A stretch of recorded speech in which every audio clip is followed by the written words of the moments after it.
And then wrap up the review/item. We were not here last week. Oh, you were? You're sitting on this side? She's on this side. Yeah, you're wrapping. Yeah, sorry. Good. I can't remember. Okay, great. Okay, so let's get started.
Sandy tonight?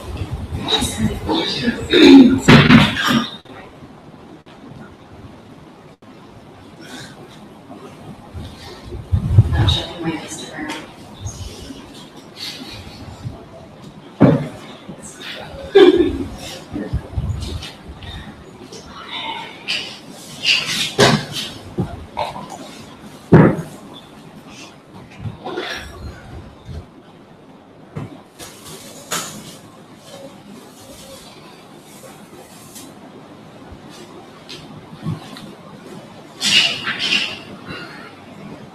Sashi Cookie Jing Mental Drum Viranishin Padi Sange Shingu Mite Uwari Roku Nanda Shima Jupasho Yamuragamakamyatayami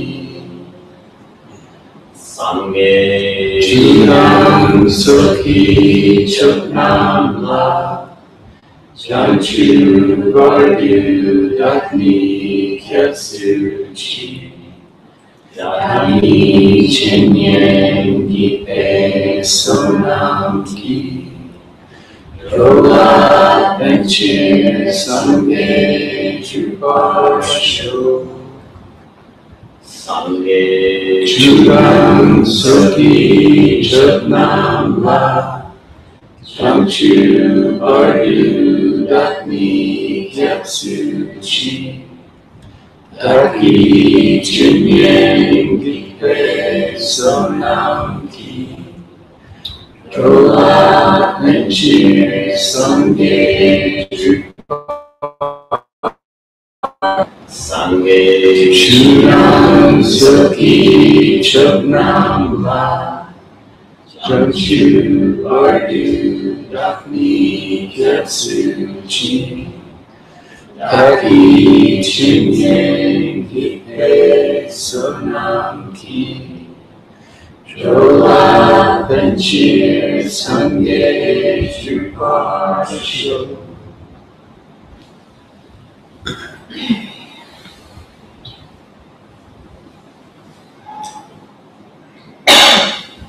Today's Sakadawa. Does anyone know what that is? Buddhist birthday? It's what? The Buddhist birthday? The Buddha's birthday. It's the day the Buddha was born today. And does anyone know what happens on the Buddha's birthday?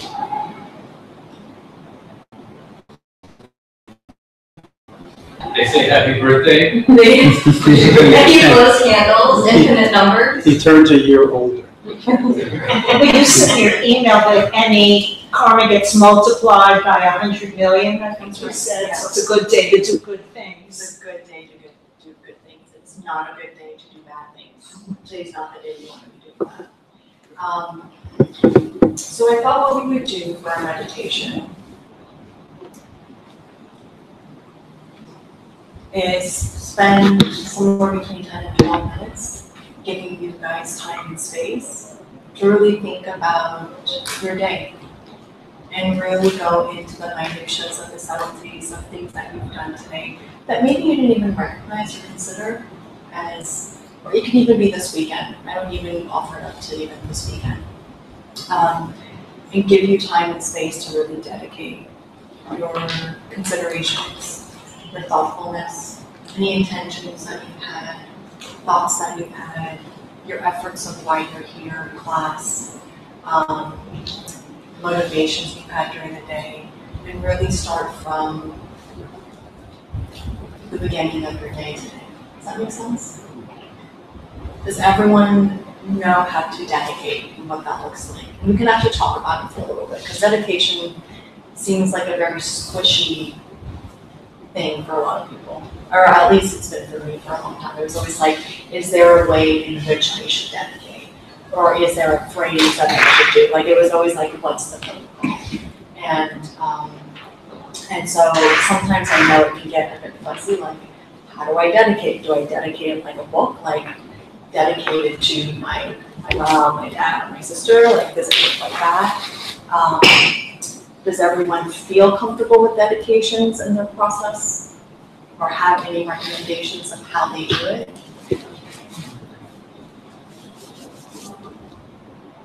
This is a good time to share, and not just for yourself, but also for everyone around you. I guess I would like to hear how other people do it, because I usually just try to like feel it in my heart. I don't know. Yeah. Is it like a visualization? Do you say something? Is it a warm feeling? Is it a bright light? What does it look like for some of you? Visualizations Do you do visualizations? in my meditation. Dedication. Like Porsche. I just locked in, you guys. I think I make offerings, like as a dedication to preliminaries. What if, when you dedicate efforts, what does that look like for some of you? I just try to, I think one of the ways is to picture another person and dedicate your efforts to them. And I think it's really important to get a clear visualization of that person, not just that, dedicate the same. But you gotta really picture that the person's there and getting the benefit. I try to find the person, like I try to visualize the person where he's at the moment, and like where and what he's doing at the moment. Like I try to place myself in front or around where that person is, and just trying to offer my feeling of calm and like releasing into that person's own moment, so that person can understand that it's going to be different.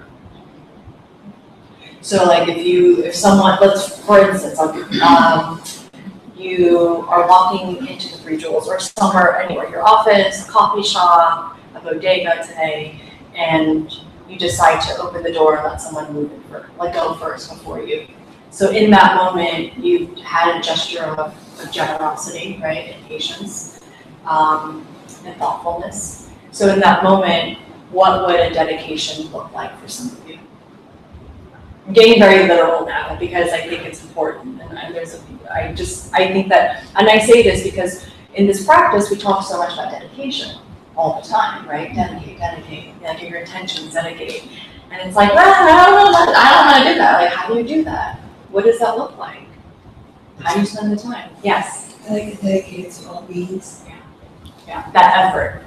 And so what would that look like in that moment? Like, what are you dedicating to all beings? Your effort for your, like, do you go and say, okay, I realized I could have been eager and greedy and like 99, well, maybe 90% thinking your person just come first. And instead I offered up someone to move first, to be able to have,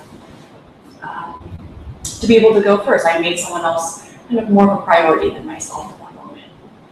right? Usually it's in my head. Uh-huh. We don't physically do anything. You just think it. But yeah, Okay. I really think, Okay. let me dedicate this. For me, it's like the present, like to kind of acknowledge that person and make that person feel that it's present. That I know that you are here with me, Yeah. and I want to like it's part of my space that you are here. Like, I want you to feel that you are present here. It's also acknowledging to yourself that you did a good deed or collected virtue and Yeah. bring that virtue to heart. Yeah. You're collecting virtue by Yeah. doing these things. I think that's a really good point, and I think that's really important. I think that there's a lot of times where we dedicate, or at least I can say I won't say we, because I don't know how you process it more, where it took a while to start looking at, okay, I did something good, and I'm giving it away and offering it, but it's also important to acknowledge the fact that I actually took the time, and to be okay with that, and commend yourself, and know that there are positive karmas from the intention that you have.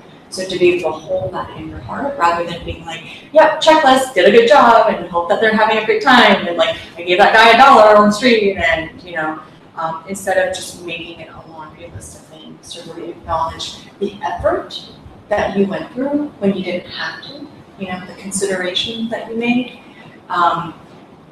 Like you decided to reply to an email that you didn't want to reply to, but you made it a point to reply in a timely manner. And even that consideration, because we all know what it's like when someone isn't considerate of you.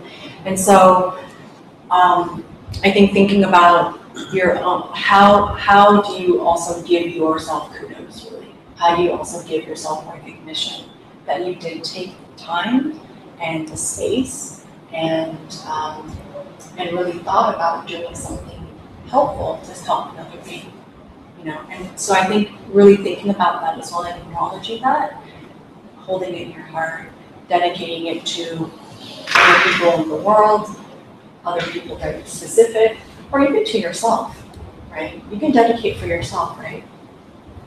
Why not? Why wouldn't you? You're in that whole path. Or at least most of us are, right? On that path, wanting to be on that path. So acknowledging even for your own future self, I think is something to consider and be okay with too. It's not, a lot of times there's conversations that we just have, is that too selfish? To be like, oh, it's, I'm doing this so that it's going to be good for me, right? Like, I'm just being good so that it's going to be good for me. And it's crazy to consider the fact that, like, why wouldn't you want it for you? Why wouldn't you want it for you and everyone else? Why aren't you part of that? So to acknowledge that too, I think is part of the process. Yeah. Okay. Here we go.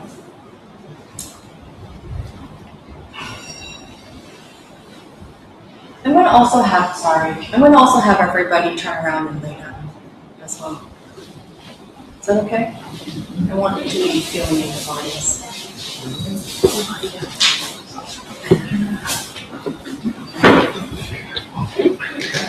You want to sit? Is that okay? No, you can sit if you want. Yeah. But it's nice to go lay down. I just want people to.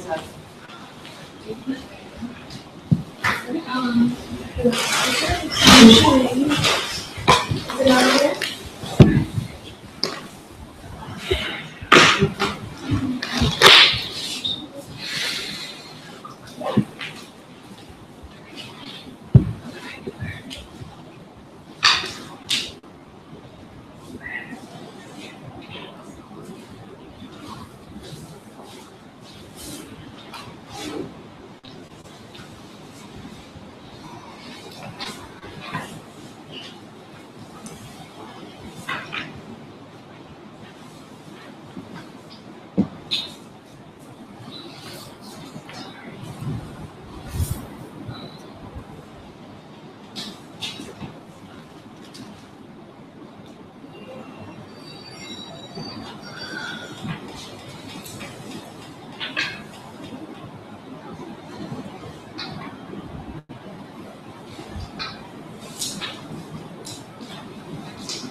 Give me a minute, guys. The insight timer hasn't an update, and I can't access the ring. I'm updating really quickly.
Let this chime become an automatic response to relaxation.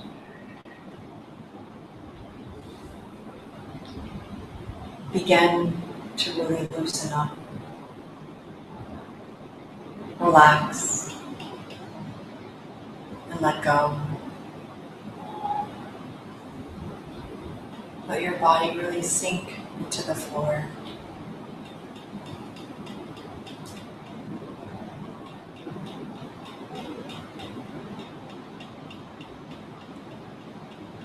And spend a few breaths scanning from the top of your crown, the head, down to the balls of the feet.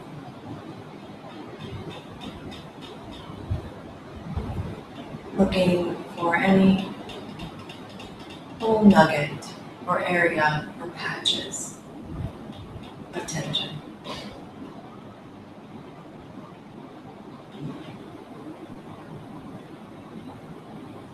Let your lips really relax, especially the corners of your mouth.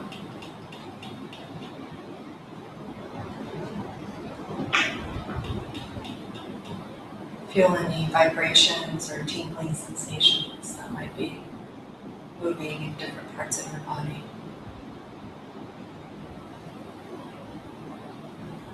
Some of you may even be able to feel your organs moving.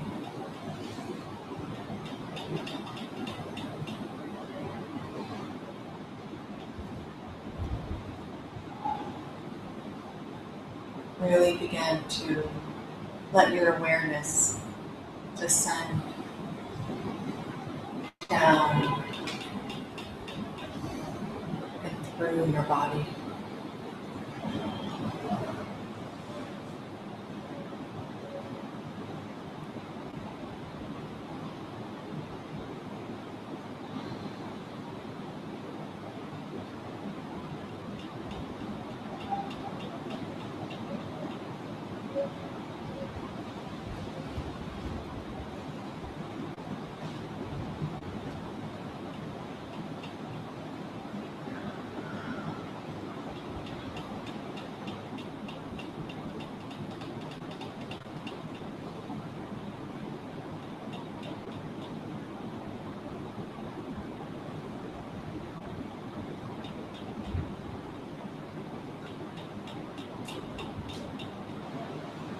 And begin to think about the moment you opened your eyes today.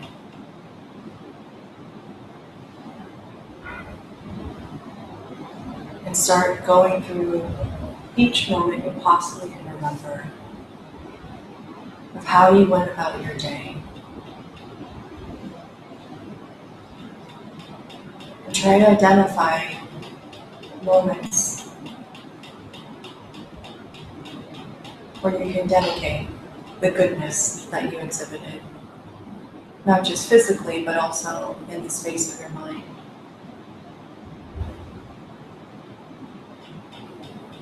Use this time to recall as much as possible of the good and virtuous activities that you engaged in on this holy day. And with each activity and thought that passed through the space of your mind, please go ahead and dedicate each one of those efforts, no matter how small or how subtle.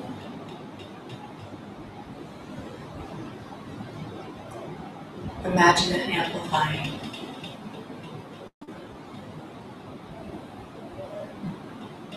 And what that can do for others and yourself.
Stretch your arms and your legs.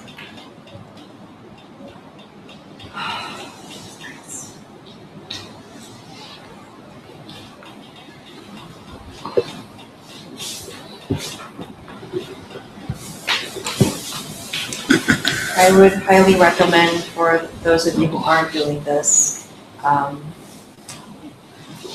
to dedicate every night when you go to bed, or I guess before you go to bed. You can do it lying down in bed.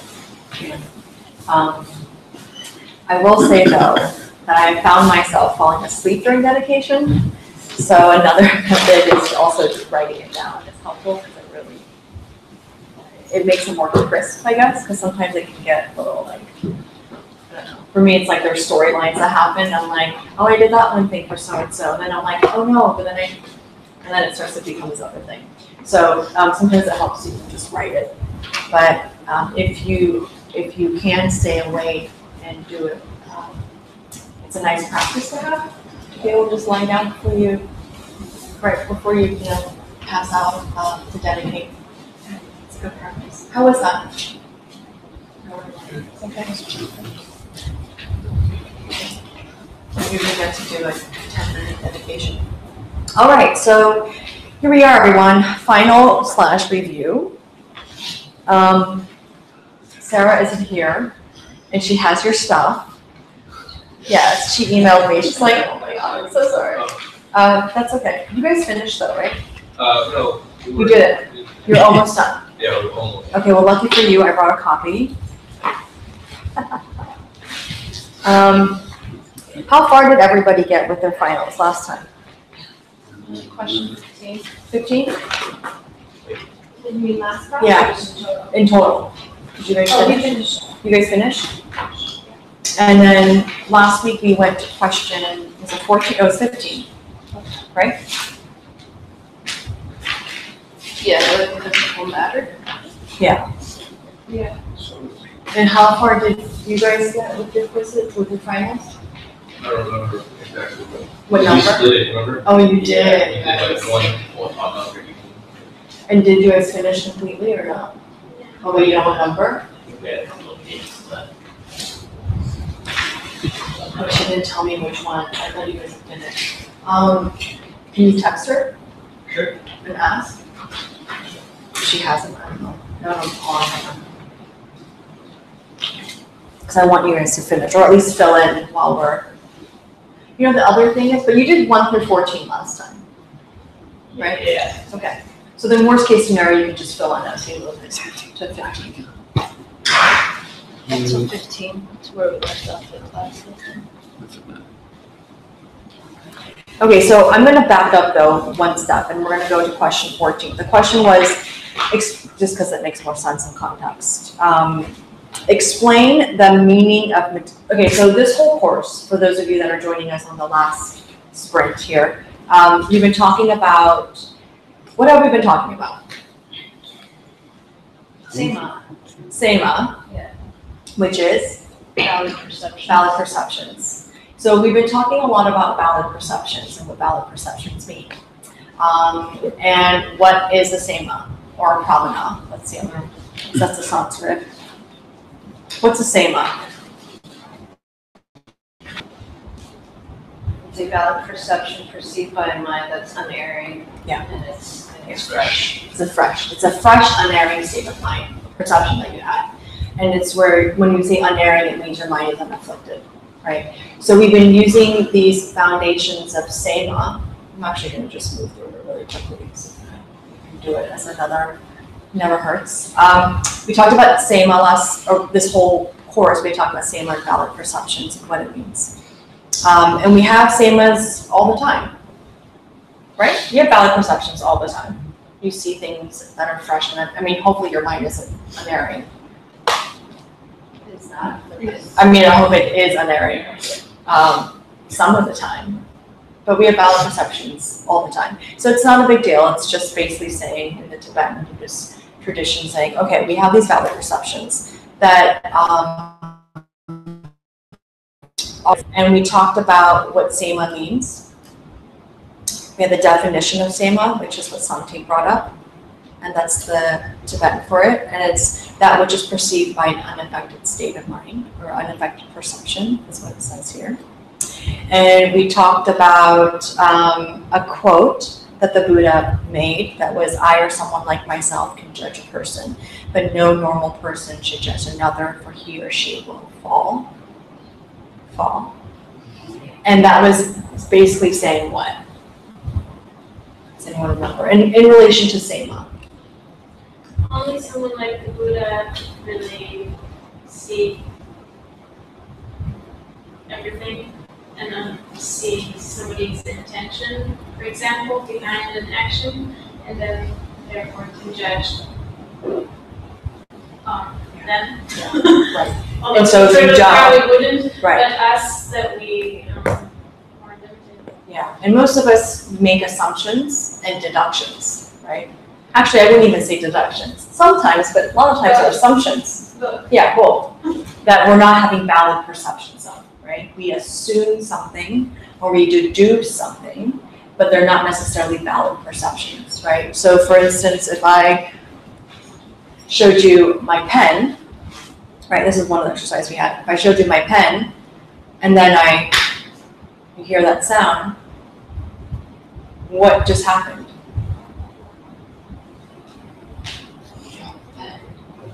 And so did you see the pen drop? Did you guys see the pen drop?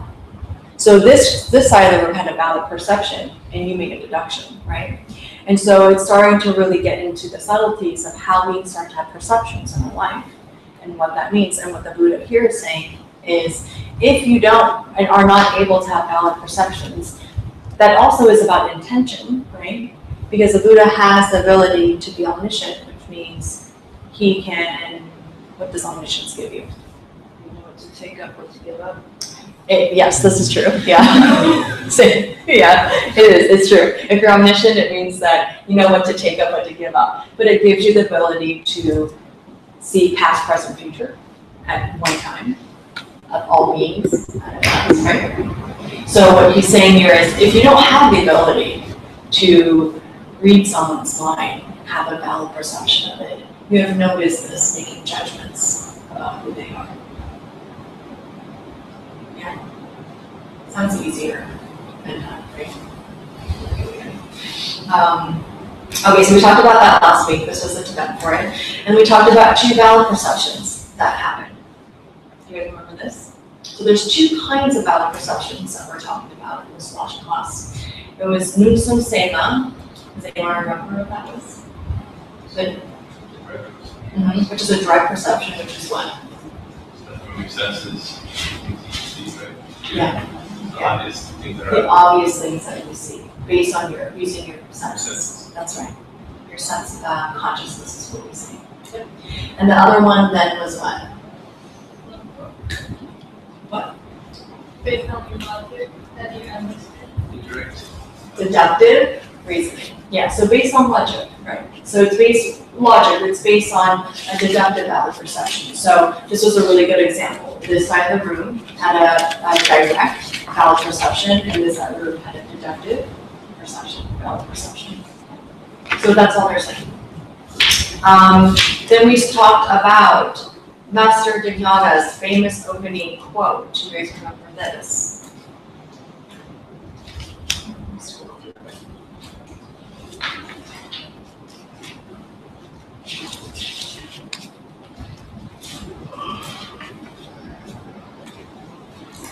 Oops, just kidding. I'm sorry. We talked about his famous quote, and it was a commentary on valid perception. Does anyone remember what that was about?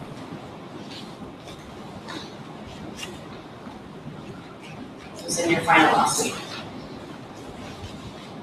The one I bow down. I bow down to the person who has these 5 qualities: the protector, those gone to bliss, the teacher, those who wish to benefit sentient beings, and those who have turned into persons with valid perception. That's right, yeah. So we talked about the 5 different parts of this during the class.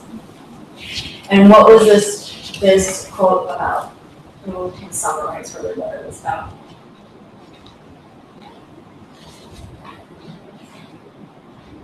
Does anyone remember?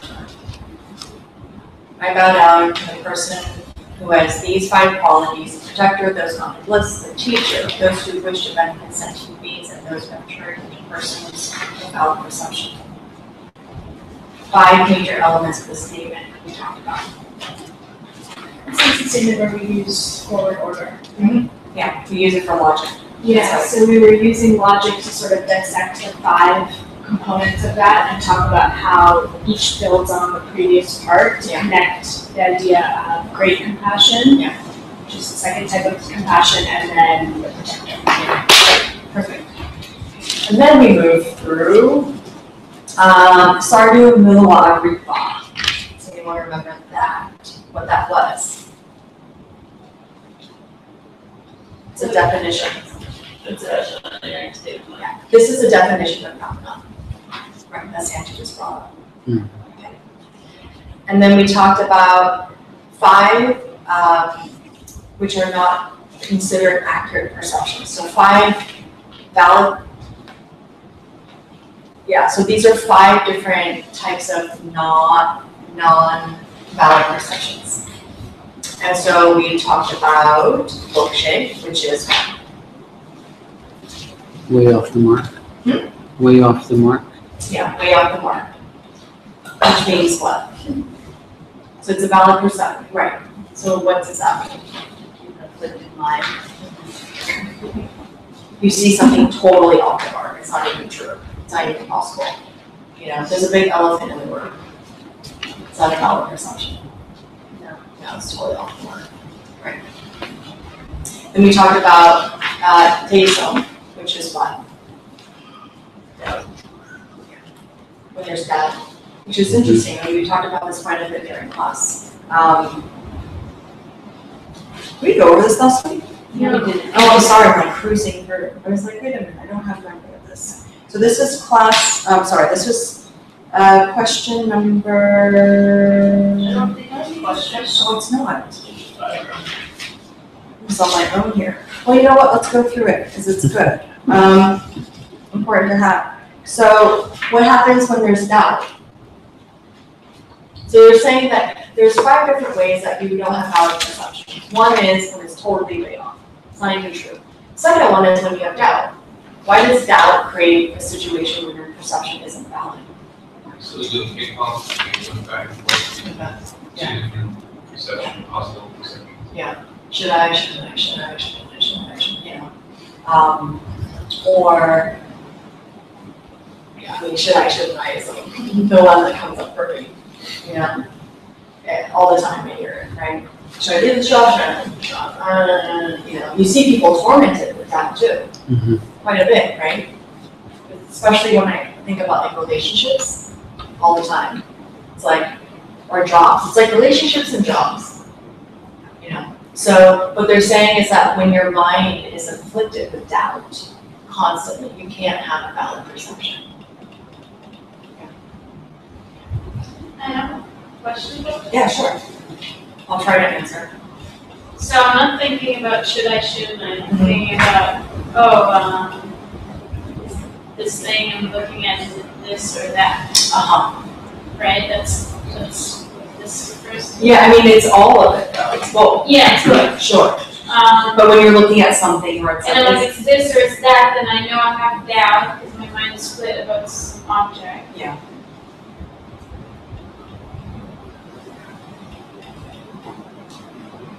But none of it is valid perception. You know what I mean? It's like, They're saying that. none or the other? Or They're saying that, from my understanding, they're saying that when you're looking at something or experiencing something, and you are split and you're toggling and you're torn basically, that in that moment you can't really have a clear, I hate to say it this way, but really like an objective perception of what's going on. Because you're split, it's like you're bipolar.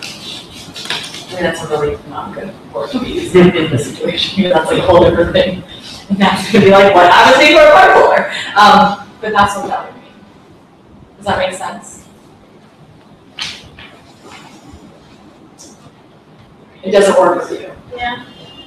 Well, if you- about how long the perception lasts. Well, in terms of Like doubt, so the ping ponging thing assumes that there's enough time for 2 conceptions of an object to occur in one perception of it. sure.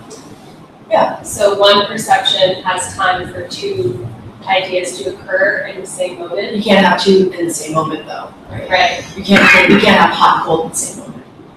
right, that's why I'm thinking like. It's the toggle. It's basically the feeling of feeling torn. It's like when you're torn and you're not sure, you know? It's like, I'll give you an example that's not like should I. It's,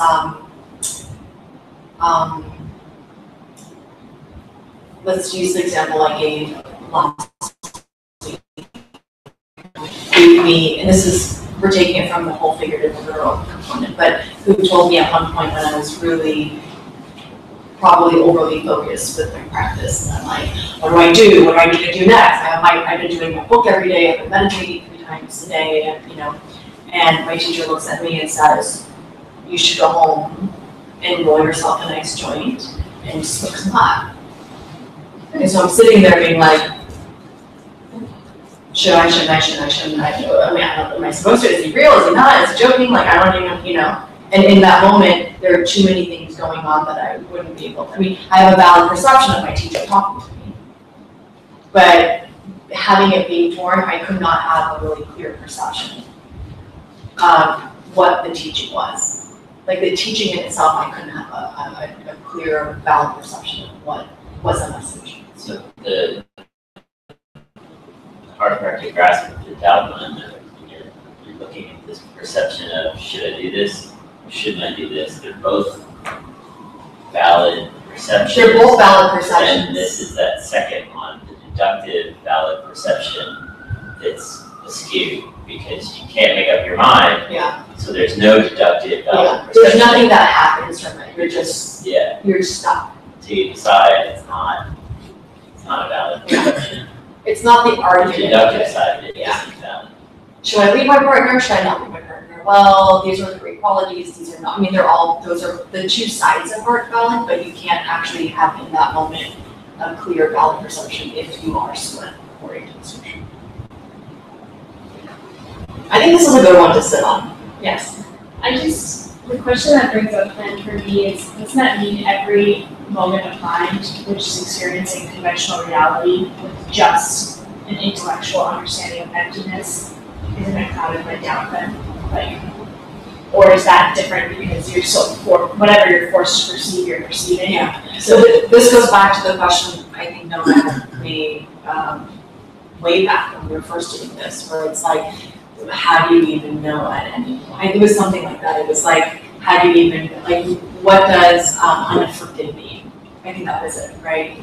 Like, aren't you always in a state of affliction until you're not, you know? And back then, I remember, it was the week after, and you were gone. I remember that. I was like, oh no, I should have been here. But it was, in the teachings they were talking about, yes, I mean, you can really get like split hairs and get into the subtleties of it, but really the main point is you generally have a sense of what your general sense of your state of mind is when it's not afflicted versus when it is. Like you can, if you have a healthy mindset for the most part, or a balanced mindset, you should be able to decipher the difference, you know? So there are going to be subtleties, sure.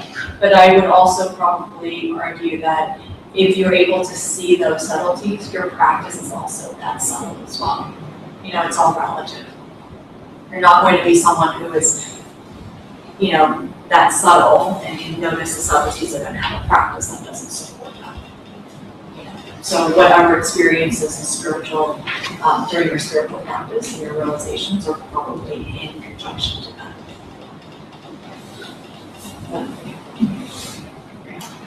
The third one we talked about was Jee Chang. What was that one? Recollection. Yeah, recollection. So what does that mean?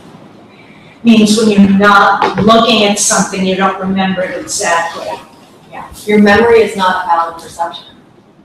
So next time you use that or someone uses it, like, I remember when you used to, it's like, but that's not valid.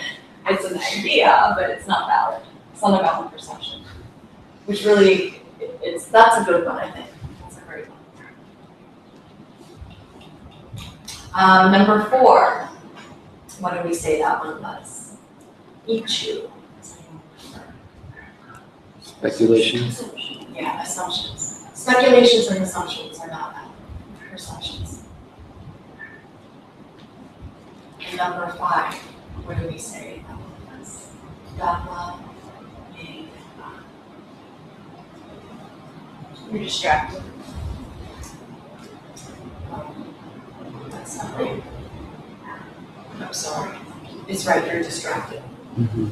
You perceive, you don't ascertain it. That's right. When you're distracted, right? So it's like, texting. Like someone's talking or saying, look at that. Like, yeah, I'm looking, it looks great. It's amazing. It's not really about perception. I feel like parents have that a lot. When I see it. Okay, so those were 5.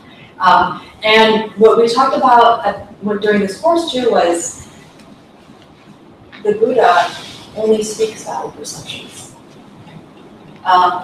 And when you start to actually even see teachers with certain levels of realization, they too will only speak valid perceptions that they have.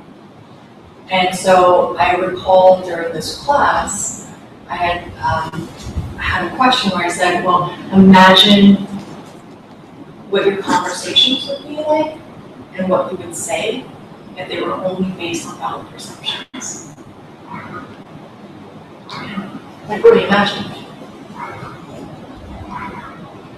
All the time. Like, it's, the example I had was our mom and I were having conversations at one point over breakfast or dinner or something about his brother and his brother's partner. It's like, are they going to be together or are they not? It's not like the whole conversation was just a conversation of speculations and assumptions. And we probably spent a good 20 minutes talking about it. Or I had a conversation today for work where people were complaining about budgets getting cut and the reasons why, and it's just like ongoing with the speculations, right, and the assumptions. So just it's worth really looking at and considering where were there speculations and assumptions that you make during the day. Are you able to even catch it? Have some of you thought about that and see if you can catch it? What kind of things have you noticed? It's really hard to tell stories. Yeah, for sure. Yeah. What else? It reminds me of one of the things we're not supposed to do is engage in idle talk. Yes. How do you do that in today's world? Yeah. It's just so hard, especially for Totally. I'm an Irish Catholic kid. I love to talk. And talking about some TV show or something that they think they know what happened.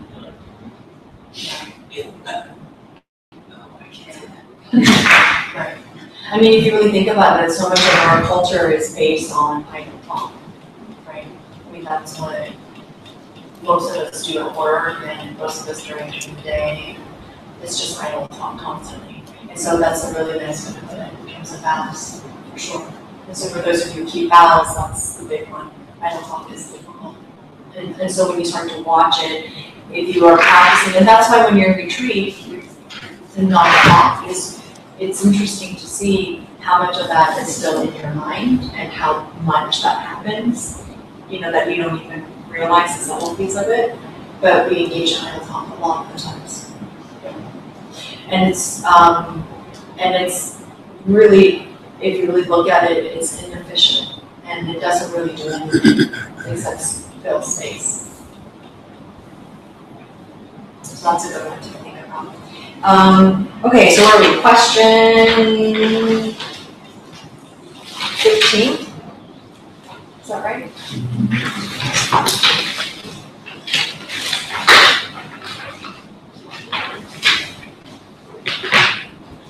Is that right? Yeah. Okay. So question 15. Why can't the cause of your mind at birth be living physical matter?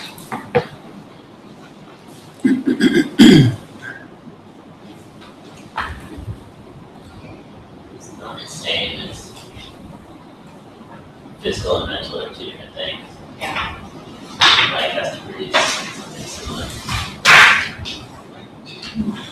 Yeah. Similar materials produce similar. Yeah. Because we talked about material causes last week, right? Which is what? What's a material cause?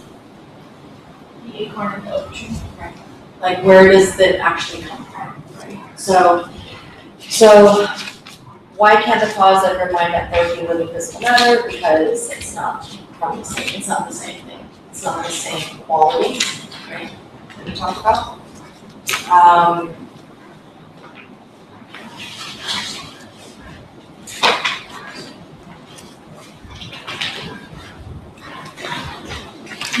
Does that work for everybody? Okay. Question 16. Why can't this cause be outside physical matter? So we interpreted outside physical matter as the 4 elements. So then we gave 2 proofs here. One, that multiple elements would cause multiple people. Yeah. And then there should never be a case where the elements together do not cause that. Exactly. Question 17. If this cause is mind, why can't it be the mind of someone else? So why can't your mind come from another mind? It would be the same. It would be the same. That's the other. It would be the same as the other mind. I was just thinking about something, but it's not relevant, so I'm just going to ignore it. Okay, I'll share it with you guys really quickly because I'm curious to know. You should watch it. We were watching something. I was like, I shouldn't say it, and I don't know how it fits in, but I'm going to put it out there. Our mom and I were watching something on Netflix that was, what was it called? Altered carbon. No, what's that? Should we watch that? No. It's just carbon. It's about people who have like host bodies and your consciousness could like be downloaded into like a body. But sorry. What's it called? Altered carbon. Oh, I've seen that on Netflix. Yeah. She knows. What show? The DNA one. Or Oh. the designer babies. That's Yeah. what they call it. What's that? Eugenics? No, the shows. Oh my God. So we were watching the show on Netflix, and there's 3 shows that they have. Oh, it's called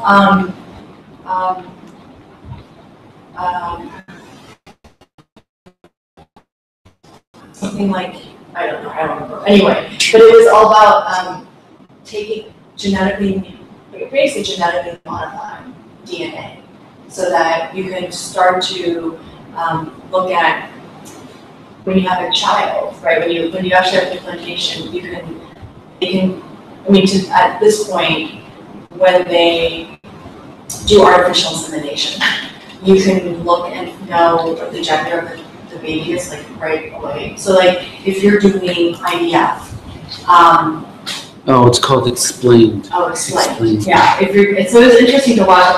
I'm curious to see what it's going to explain. But the idea is that if you're going to have IVF, you can have multiple eggs that are all inseminated and see how they mature and grow, and they can do tests to see which ones are actually better and healthier, and also which ones and the gender, and then you can pick the gender that you want to be implanted back into the woman.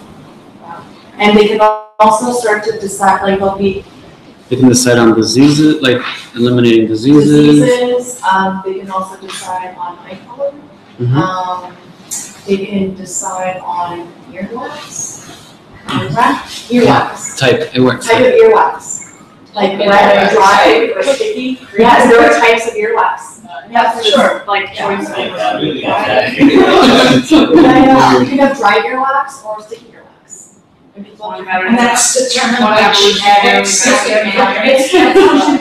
is a genetic thing. Oh, I never. Yeah. And the reason I say that is, and the reason I know this is like totally off subject, but I will, The reason I know this is my sister, who's also Korean American, who's married to a Caucasian man, and so Asians generally have dry earwax, and Caucasians don't.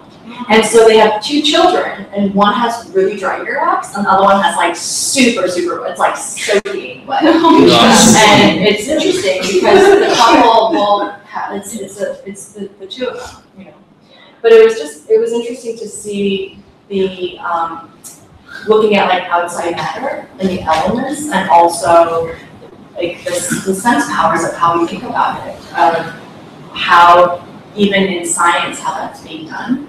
And yet, it doesn't dictate the mind. It's just it doesn't dictate that.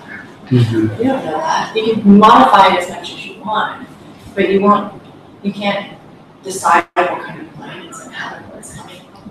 And so it's just interesting to look at it much like from a very scientific outside matter. That shows nonfiction. Which show? The Explained show? Yeah. Mhm. I knew it tied in somehow. Okay, question 18. What is the basic principle underlying Master Dharma Kirti's argument in favor of past and future lives? What is the basic principle? You guys have already said it, so.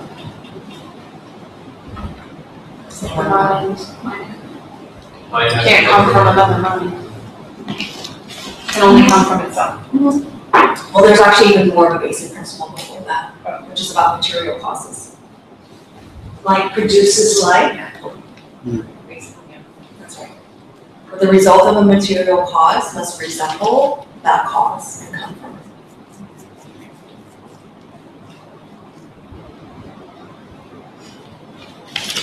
it. Sorry. And the Tibetan is up here, if you want to add that in.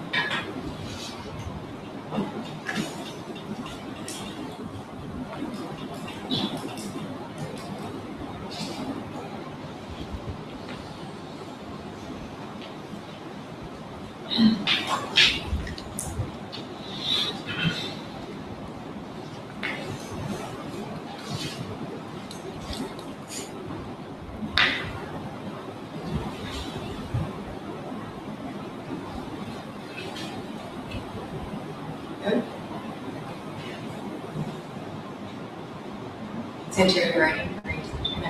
Oh yeah. Okay. Next question. Explain why the mind of a normal person at the moment of death crosses into another state of mind of a similar type.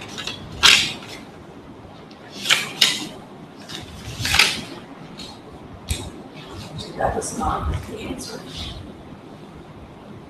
Explain why the mind of a normal person at the moment of death crosses into another state of mind of a similar type. Is the next state of mind just caused by the previous state of mind? Or is this, like, is this asking about if the moment after death is entering another human rebirth? Or another rebirth in general. This was really about the real life. Okay, so then, yeah, so it says the next state of mind is caused by the previous state of mind, and that state of mind has a grasping or desire about the sense of self. Yeah, and so that's what it comes. Yeah. So we talked about how in the Wheel of Life, I think it was the 11th link, where in the moment of death, it's the desire and attachment that you have that will cause a rebirth of suffering. And it's a desire and attachment to what? Sense of self.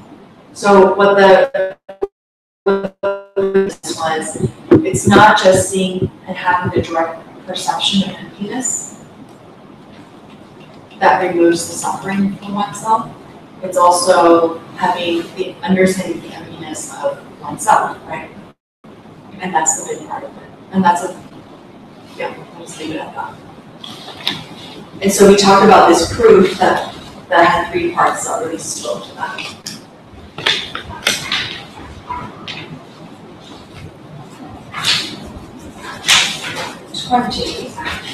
Give the 3 parts for Master Dharma Kirti's main proof for the future lives.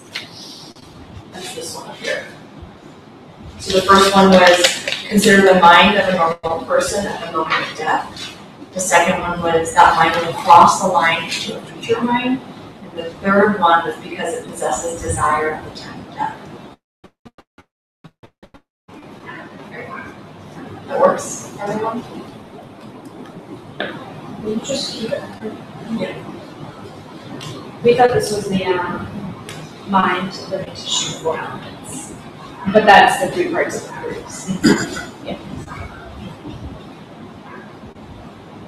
This was really like 1 of 10. It was 1 of 10, that's right. But it was the 10th one that was really speaking to future mind. And actually future lives.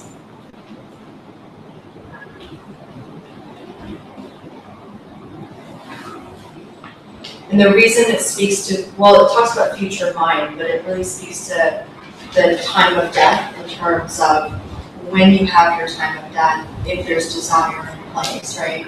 That's the thing that gets you hooked into having another cycle of samsara or suffering. So what if we don't have desire, but we're conscious of that here? and you don't have the desire, what happens? What do you think happens? I mean, you still rebirth somehow, right? But not into a human type. Not into some, not to the same a self.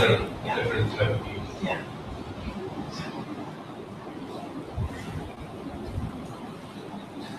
And as you deepen your practice, you'll have more emptiness meditations that you can do, and also meditations on emptiness of self. So even just practicing self, like I would, for those of you who are ready to do it, it's quite difficult, I would say, but for those of you who are ready, practicing doing Pong on yourself is a nice practice to know how to do that. A lot of times we think it's always helping other people, but to have that kind of compassion for yourself and just how to use you as an object of focus is a good practice. And Tonglen is a nice way to start that if you haven't done that already. Question 21. Name and describe the 3 types of the 8th link of the chain of dependence from the wheel of life. So the 3 types that we talked about in the 8th. 3 types of cravings. There are 3 types of cravings. That's right. What was the first? Desire craving. It's a desire craving. Right? It's just basically desire to not lose an attractive object or experience. It's that desire. It's desire, what we normally have. One of the cravings that we have. What's another one? Avoidance. Fear. Fear craving. So it's a craving which you want to avoid unpleasant things. Yeah. And what was the third one? Craving of existence, to do anything to stay alive. Yeah. So you say existence craving. Yeah, exactly. The craving for me, right? And this is the one that triggers a rebirth of some sorrow. One more and we're done. Oh my God, that's amazing. You guys are awesome. 22, last question. The key, and then now we can just eat and veg out party. Okay. The key to why craving triggers your existing karma at the moment of death is how it focuses upon yourself. Describe the 4 levels of focusing upon yourself and explain which ones can trigger this karma.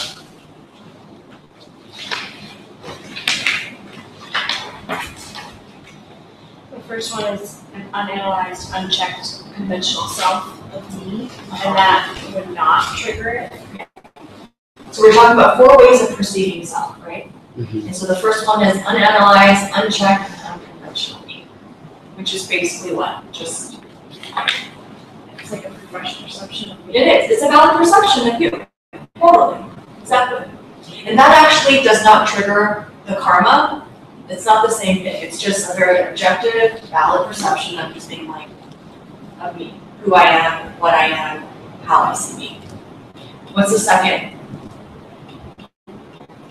Seeing yourself as self-existence and believing yourself to be self-existent. Yeah. Seeing yourself as being self-existent, believing yourself to be self-existent. So what does that mean? We've talked about self-existence a lot in terms of the pen, but what does that mean in terms of you? How does that make sense to you? That you are you just based on yourself and not other factors. You're what? You make yourself, not that others sort of things that you've gone through or past karmas, whatever. What are some other ways that you guys have thought about, or how we can think about self-existence? If someone's you're not self-existent, what does that mean? You can't point to anything, any one part of the body or the brain and be this is where I am. That, it's where do you point? Where does that self exist? It doesn't. Okay. What other way? Let's say that somebody don't reply to your email, right? And you're why is not replying to my email? Like, why nobody answers my email? It's a good expression, that's true, because there is, we do take ourselves very seriously, right? I mean, most of us do, we take ourselves very seriously, like, I have this conversation a lot with people who've never been to China, or mainland China, and I always, there's just, it's like a whole different culture, and the minute, like, I ever get on a plane to go to mainland, like Shanghai, the whole plane experience is different, like, everyone's just, and they just shove, they push you, and as an American, you're really offended. Because you're just like, do I not exist? Like, you just cut right in front of me. I remember being in the line of a bathroom, and this old woman comes up, and we're clearly in line, and there's a little bit of space. It wasn't even that much. And she just, like, shimmies her way in between me and the other person. And I looked at her, and I said, I've had enough. And I took her shoulders, and I was like, and I moved her behind me. No problem. Didn't say anything. She smiled, and I was like, thank you. And then there was this point where I was like, I was trying to make, and it was such a good practice because she like, whatever, it didn't matter to her. And it was just like a very American way of being like, I exist, damn it, like, you need to respect that I'm here. And it's a really good practice. But we do take ourselves seriously. So when people don't respond, to emails or phone calls or text messages, or why aren't people liking me as much as I want people to on my social? Like, we think the world is coming at us instead of from us. Yeah, exactly. Yeah, that's what it is, right? We think the world's coming at us instead of from us, right? It's just like that the world comes from you, it's not at you. And when you can understand that, it starts to really change the way that you can problem solve. I've been having conversations with people who are looking at, a lot of the work that I do, I work with a lot of founders of startups and companies. And there's a lot of tactical things of how do you do things to be able to move your organization or your company, or we need to have better employees or better people, like interns or whatever it is that they need. And at the end of the day, you can have as many things that are tactical, like good job descriptions or whatever it may be, but it comes from you. So if you want something to happen in the world, the work needs to be done within. It's not the outer situations and circumstances. How do you manifest from within your heart and your mind, to create the world that you want to create? Because that moving doesn't change the situations and problems that are in your lives, right? And changing jobs doesn't either, and changing partners doesn't either.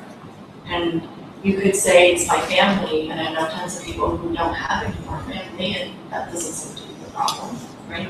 So really what's so poignant about this and incredibly difficult is that we still go into a place where we think that there are outer things that can help change the way that things are for us, instead of sitting on the cushion and being like, how am I going to sit here and start to change how my world is for me? And knowing that all things outside are not self-existent, and guess what? You aren't either. And so when people also perceive you where it feels unjust, like I'm not that person or whatever it is, right? Of course, you're whatever anyone perceives you, projects you as. And so this practice of self-existence for yourself is something that I encourage you to really think about. I remember before I started teaching, one thing my teacher said to me is really wonderful, like just practice and lesson was, he said, you have to be okay with people projecting onto you whatever they want to project. So you'll get projections where people are gonna be like, oh, like she sucks and she's terrible, you know, to she's a holy being, you know, to she has no idea what the hell she's talking about, you know. And so it's interesting because he would say to me, like, we're gonna sit up there week after week, and you have to be okay with knowing that your job is to be able to create space to let people have those projections, you know. And it's not just even for teaching. I mean, all of you are teaching all the time in your own ways, constantly. Whether you're teaching formally in a class, or you're teaching with siblings, or people you work with, or your roommates, or, you know, all the time you're teaching in different ways. You know, and so much of the time we work really hard to try to change the way people see us, right? Or change the way people think. And I guess, you know, my question to all of you is, what happens when you don't do that? And you're not trying to change out there, and you start to look at in here, and what does that mean? You know, and giving the world, the people around you, the space to do their projections as they do. Exactly. You know. Number 3. Someone who's seen emptiness and doesn't believe in self-existence. See self-existent. Someone who has seen emptiness and doesn't believe in self-existence, but they see themselves as self-existent. So they get the pen.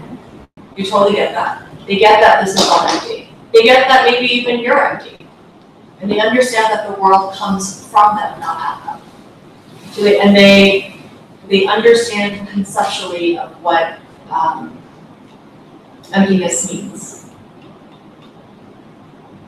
Actually, I would even say they have actually had the direct perception of emptiness, right? Someone who's seen emptiness.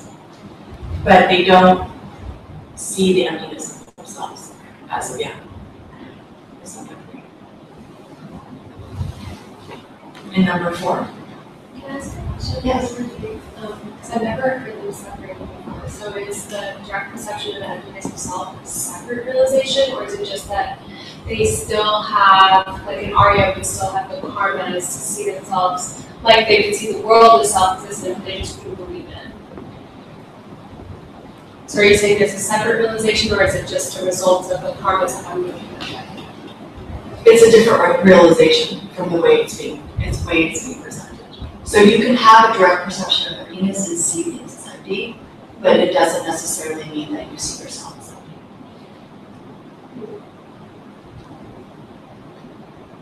empty. So I know that the mind comes from beginningless time, but the mind is self-existent. Like, I think that's hard. The mind is empty, yes. The mind is empty. Yeah. I mean, I can even take it further and be like, emptiness is actually empty. But the mind exists. Sure, yeah. So you can still have things exist and function, Right. and still be empty of its own nature. But its nature is made up of karmas. Yes. What do you perceive its nature to be? That's right. Because it's my karma. Yeah. Kind of like, I guess. So it's like this, you know, it's like you see this object and you know that there's an emptiness of this object, right? But it doesn't mean it doesn't not exist. I mean, that's the area where it gets a little, you have to just watch, because it doesn't mean nothing exists. It doesn't mean it's not annihilation, right? It's not what we're doing. It's saying that there is something here. You know, you see it, right? I mean, you hear it. There's something here. Right? It doesn't mean it doesn't exist. It's just your projection has created it to become a pen. But there is something here. So with emptiness, the practice of emptiness, and you start to, when you have the direct perception of emptiness, you start to see what is empty of. Is it weird though that you can still think that you're self-existent even after seeing emptiness directly? I mean, it's almost like you're taught a lesson of that. It's not thinking, it's perceiving yourself. Like you look in the mirror and you can't see yourself as the collection of things coming together, but you know it's empty. You're just not experiencing it yet. Like you'll get there. And it's not to You say still have that karma to see a physical body that's appearing separate, like my body appears separate from yours. And I see that, and I see that you're separate from me, but I know that it's empty. But I'm still stuck seeing it. So that's okay. That is the third one. It's this. It's the you have the knowledge, but you're stuck with it. Right, you can't do anything about it. Is that like when I've heard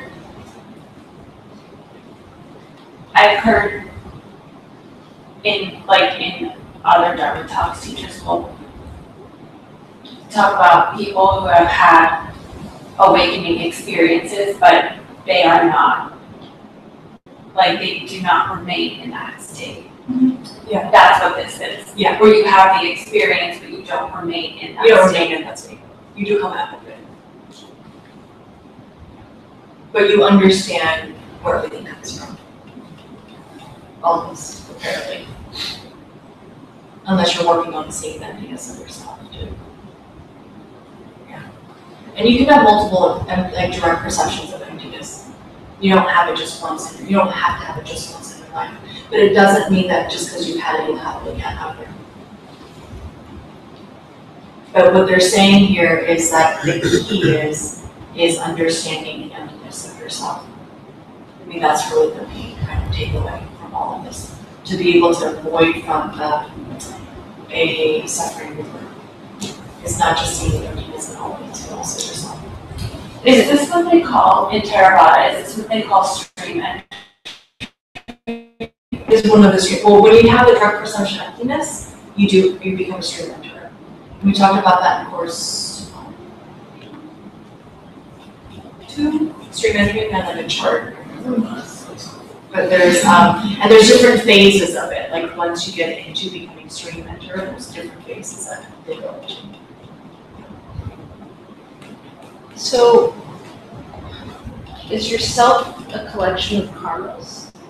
Like, if you see, like, is seeing emptiness like understanding like where things are coming from, and it's coming from your past karmas? So does that mean like, you know, if A equals B and B equals C, A equals C, it's like, is it then seeing your karma? Or can karma be empty? Karma is empty. Karma,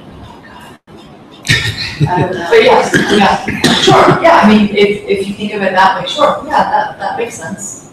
Karma is empty. No, I mean, in terms of seeing Yeah. your karmas. When you see emptiness.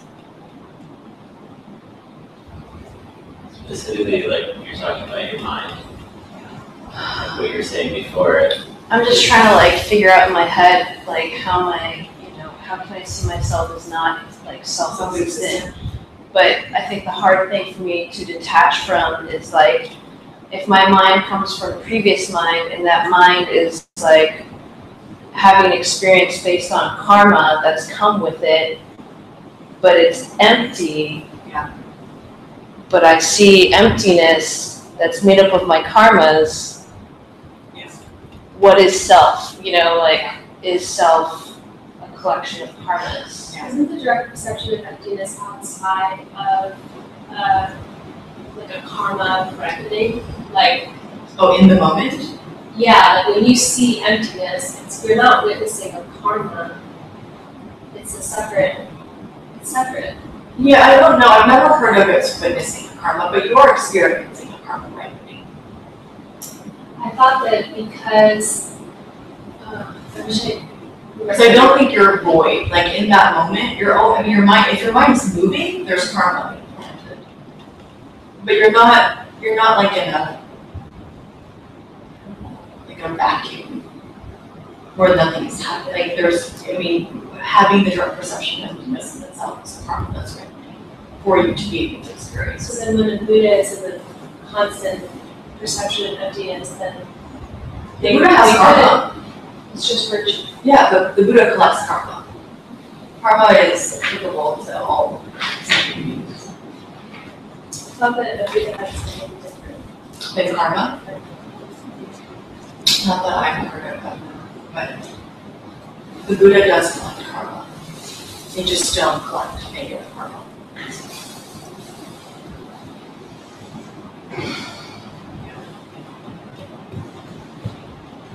I mean, the part of this that I will say is, and I know it gets really, I mean, emptiness is always a really sexy topic to talk about. People love it. Students love it, and I love it.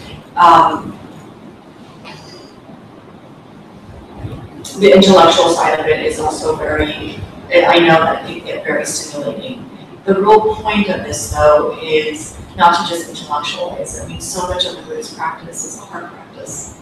You know, so we've talked about this too in the past, right? It's like when you go, and the East, there's like Eastern philosophy in general, where they talk about the mind.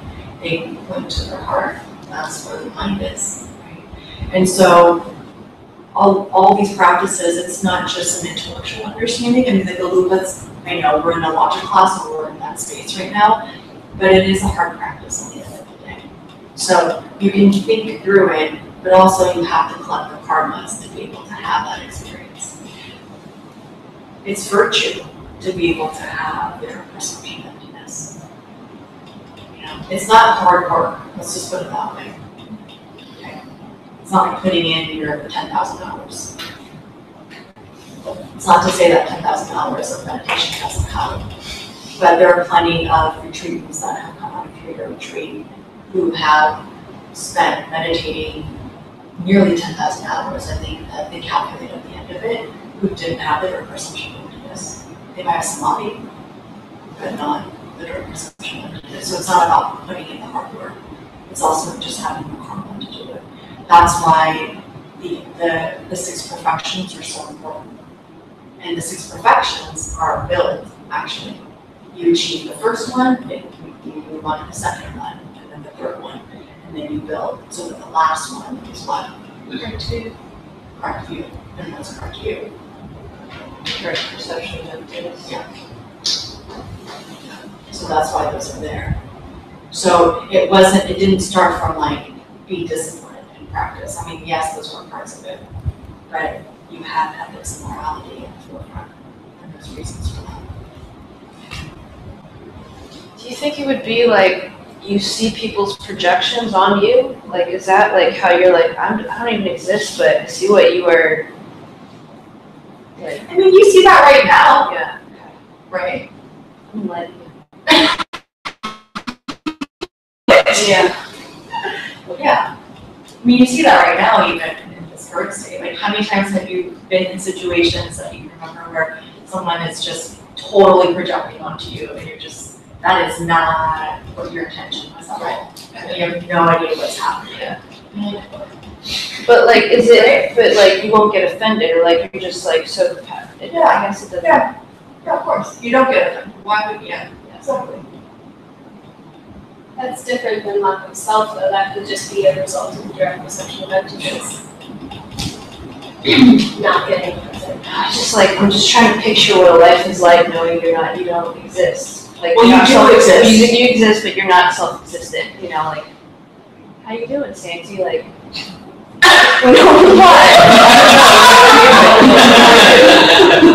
Smile. That's probably why. Just smile. Yeah, I mean, that's probably why whenever you see interviews or even teachings of the Dalai Lama, why did he just, I mean, really, it's like, yeah.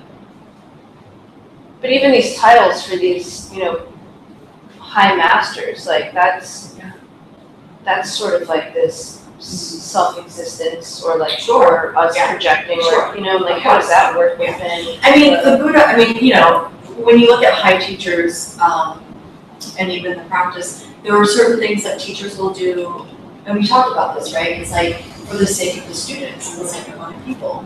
And so there are certain things where you will see teachers say something or do something or agree to something because that's what the students need to be able to further understand. Like when they look for the reincarnation of their teacher, or their, like it's. Yeah. that seems a little funny, right? Or I don't know, I mean, I guess it serves a purpose to teacher for something, but. Well, your teacher is, right, but again, it's also not looking at it in terms of self-existence, but also knowing that, you know, when, it's true, like, if you're looking for a teacher, like a reincarnation, right? Yeah, there is a bit of course, there's a practice of some sort of, they exist in some way. Then the practice is how do you see your teacher as not existing. Like the emptiness of teacher and lama is a very, very good practice to have, right? And that's why at the end of the day, we've talked about this where your practice is about the teachings and not about the teacher. You know, it's the teachings. Your teacher is a vessel to be able to carry the teachings for you. And that's why we talk about, like I mentioned in the past, like love and devotion and guru devotion. For your practice, yes, but if it becomes self-existent, and you know, examples are like lamas that come in town or do something, and it's like their altar looks this way, I'm going to start doing that. They're wearing red socks, I need to start wearing red socks. Oh, my mama loves this kind of pen and this color, I'll get that pen and that color. Like that is a practice of self-existence. Short course, right?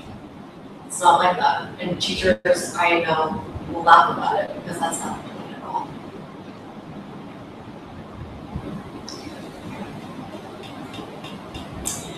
Okay, last but not least, what was the fourth one? You no longer see or believe self-existence. And so you nurture karma. Yes. So someone who no longer sees or believes self-existent.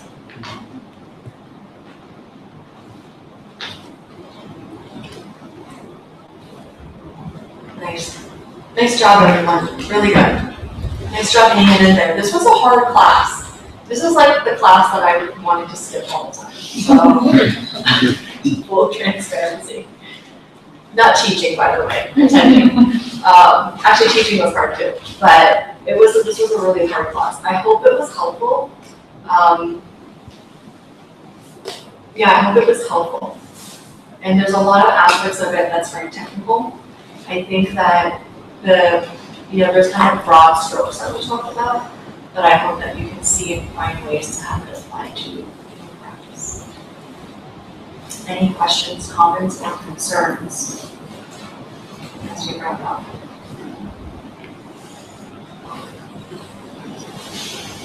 When are we going to do class 5? No pressure. No pressure. We're taking a summer break, and then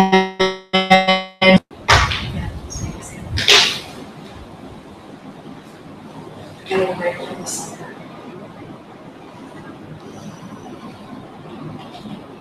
Sashi Kuki Jushin Neto Chan Rira Lingshin Yagadi Sangye Shindu Nikte Uruhari Rakun Nanda Shinga Shibasho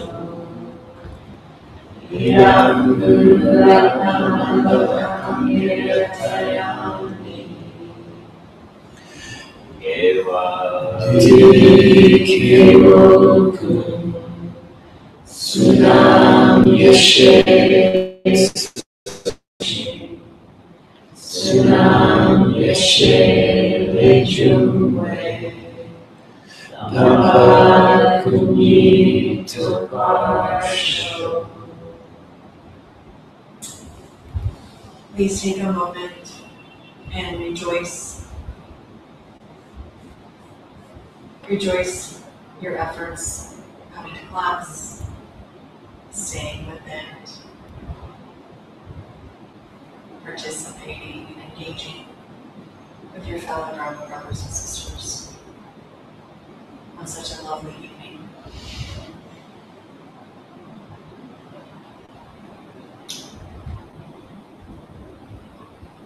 I encourage you to feel the warmth and the sensation of what rejoice feels like in your heart chakra. See if you can fill your heart with an abundance of joy, acknowledgement,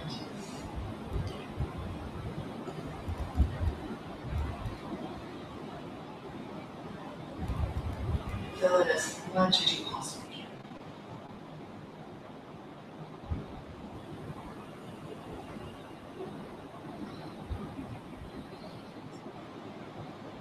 And take that expanded heart and dedicate it.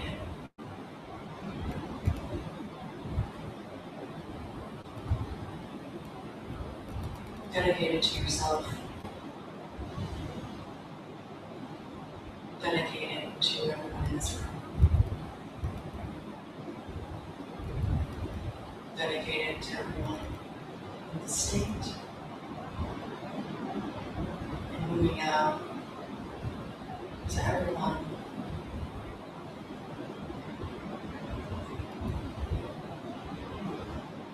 in this world.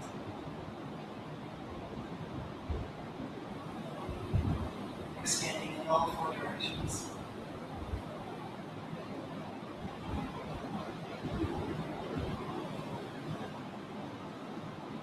Wishing all beings to be free from suffering.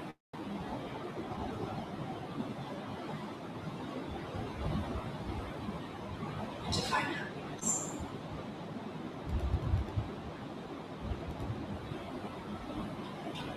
Thank you. Thank you. Nice job, really, very good, everyone. Really good. What are you gonna do now on Tuesday nights?